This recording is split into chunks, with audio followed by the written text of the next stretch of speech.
Hello everyone, this is Breanna Rutter, author of one of my most popular books, The Natural Hair Bible, and founder of howtoblackhair.breannarutter.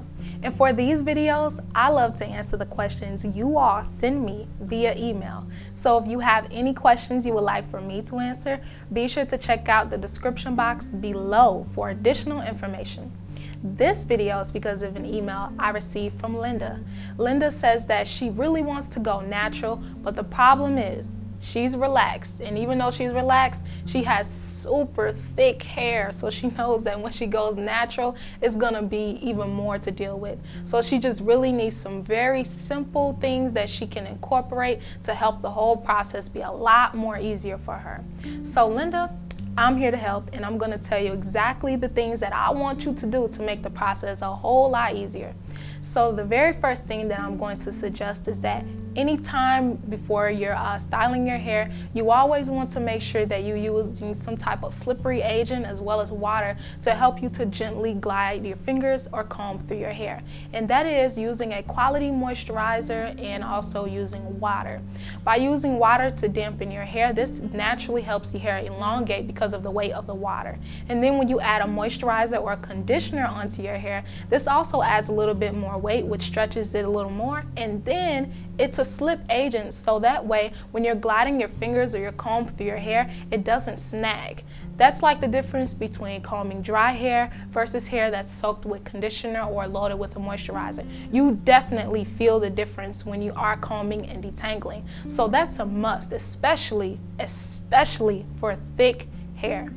The second tip that I'm going to suggest is that what I want you to do is make sure that you keep your hair in styles. Being that your hair is thick, you don't want to have to comb through it much because it's a work. So what I want you to do is keep your hair in braids or twists or weaves, whatever is your choice. Here on my channel, I have so many different kinds of tutorials and instructional step-by-step DVDs that can help you to make sure that you're able to do certain styles to your hair that you would like. And of course, if you need more information on any of those styles, check out the description box for more help on how to do so. But what I want you to do is just make sure that you're keeping your hair in a style that can last more than a couple of days.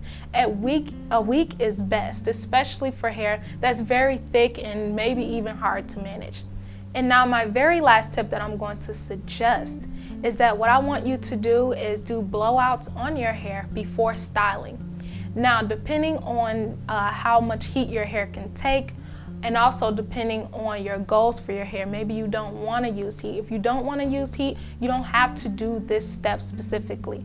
But it does help you with making sure that you're able to part your hair and go through your hair without much of a struggle if it's stretched to some type of way. So you can naturally let your hair stretch by putting it in twister braids and then unraveling it before you actually do some type of style to it. Or you can simply do a blowout with your hair with using grapeseed oil.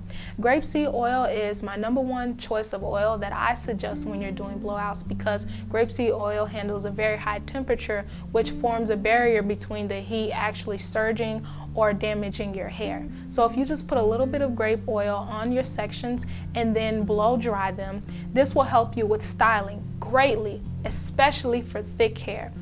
This is a super helpful tip for anyone who's ever struggled with trying to do their hair because they feel like you constantly have to comb through it because it's so thick or because it's so curly, is to do a blowout before you're styling. It makes a lot of things so much easier.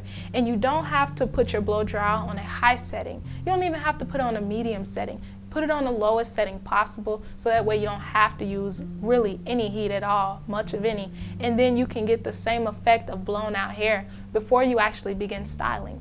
So those are my tips for you. Incorporate all of them, and this is going to help the entire process a whole lot easier as you go from having relaxed hair to natural hair.